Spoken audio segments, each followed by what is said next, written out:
Conte de fées en français. Un thé avec le magicien. Il était une fois, dans un royaume très lointain qui portait le nom des îles monotones, vivait un roi de 14 ans qui s'appelait le roi mélancolique. Le roi mélancolique avait changé le nom du royaume qui s'appelait auparavant l'île de la joie. Ah, dans ce royaume, tout a l'air si inintéressant et moche aussi. C'est l'endroit le plus exaspérant du monde. Les infirmières et les conseillers tentèrent tout ce qui était possible de faire pour le rendre joyeux, mais en vain. 5 îles rondes à la suite. Si seulement quelques-unes d'entre elles étaient au moins carrées. Tandis que le roi se tenait là à s'apitoyer sur lui-même, il entendit le son d'une voix de petite fille qui chantait une chanson traditionnelle. Sing-song, ne sois pas long. Mélancolique, viens jouer. Ding-dong, dépêche-toi mon roi. J'ai quelque chose de bon pour toi. Ding-ding-dong, un bon roi ne me ferait pas chanter pendant des mois. En entendant cette chanson, le roi fut transporté d'excitation. Il sortit du palais en courant et dévala la colline en direction de la voix. Au même instant, la petite fille remarqua le roi et s'avança vers lui en courant. C'était toi qui chantais la chanson? D'où viens-tu? Et qui es-tu? Eh bien, le roi a tant de questions, dis donc. Je m'appelle Œil Brillant. Et oui, c'est moi qui t'appelais de loin. Tu as vu juste. Oh, et pourquoi m'appelles-tu ainsi? Le magicien qui vit un peu plus loin d'ici m'a dit de chanter cette chanson pour toi. Alors je l'ai fait. Je ne connais aucun magicien. Ah bon, vraiment? À quoi bon être le roi si tu ne connais pas tous les gens qui vivent dans ton royaume, enfin? Ce n'est pas possible, ça. De honte, le roi mélancolique se prit la tête dans les mains. Mon bon roi, tu n'es pas bien heureux, toi, n'est-ce pas? Comment pourrais-je être heureux dans un royaume si triste et inintéressant comme ça? De quoi parles-tu, enfin? Ton royaume est le plus joli royaume du monde entier. Ça, tu peux me croire. N'importe quoi.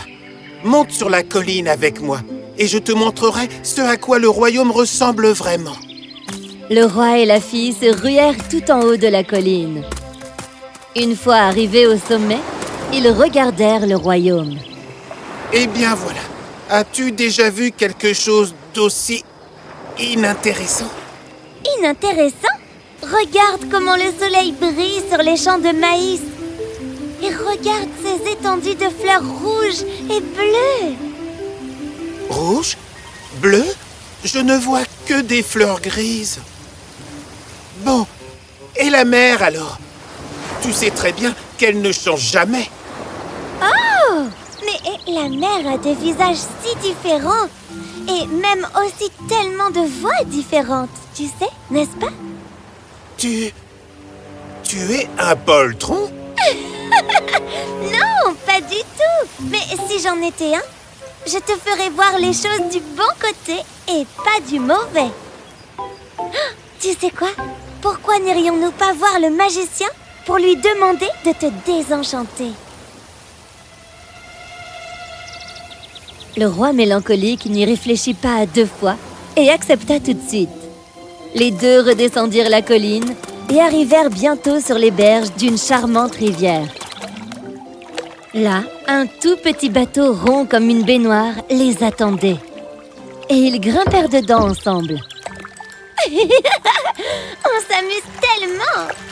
Le bateau va chavirer si tu ne restes pas assise.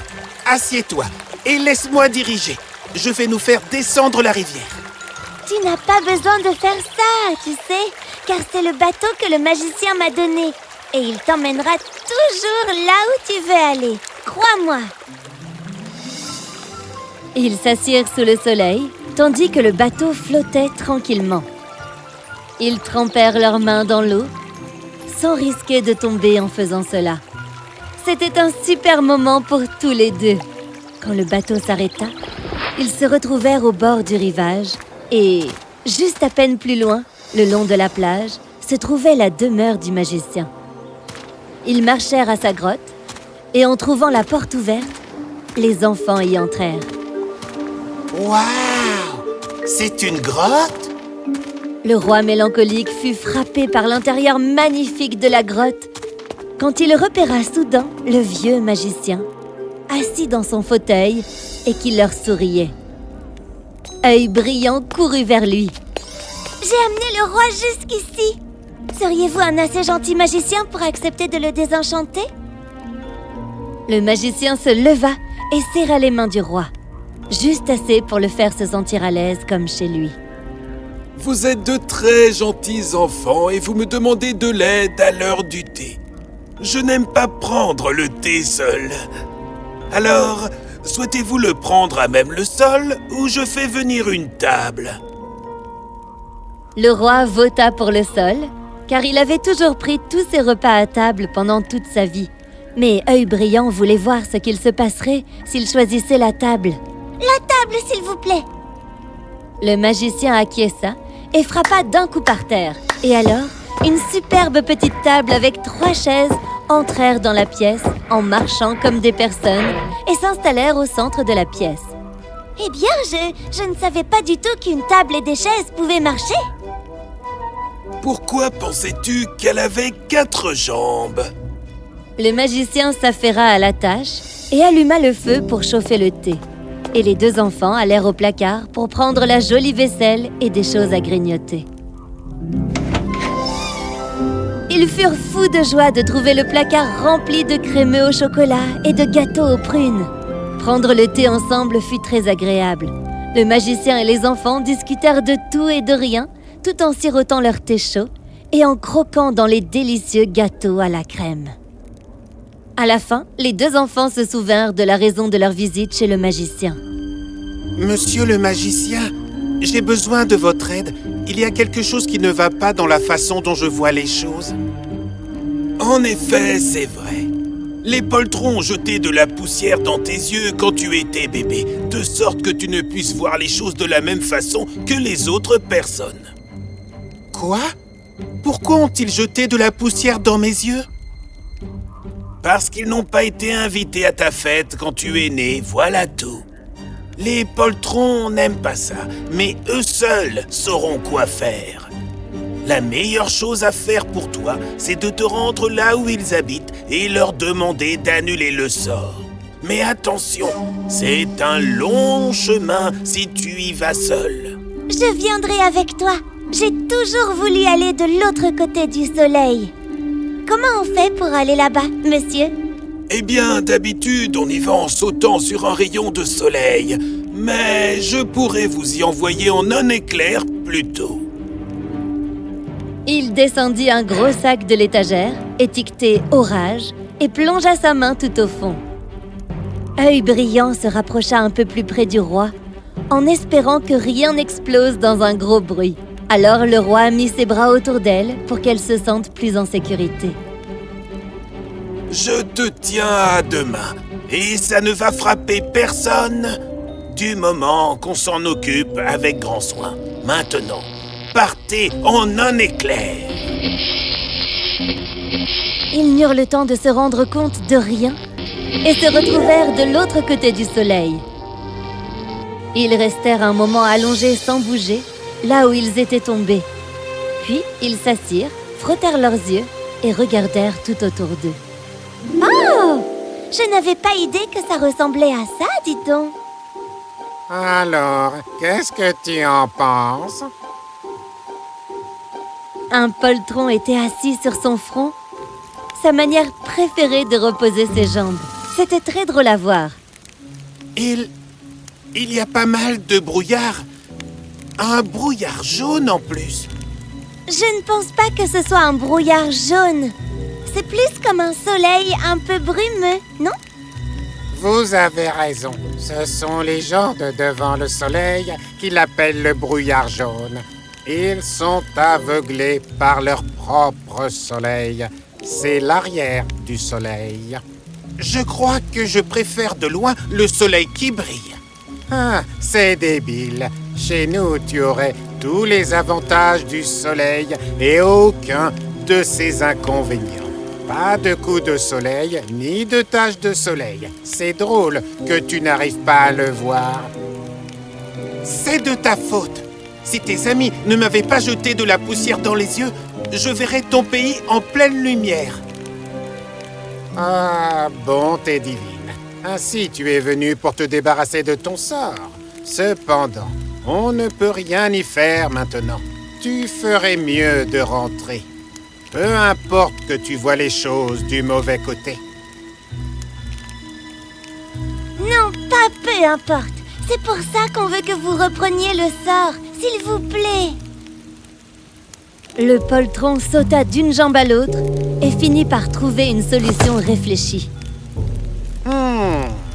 Il n'y a qu'une seule chose à faire.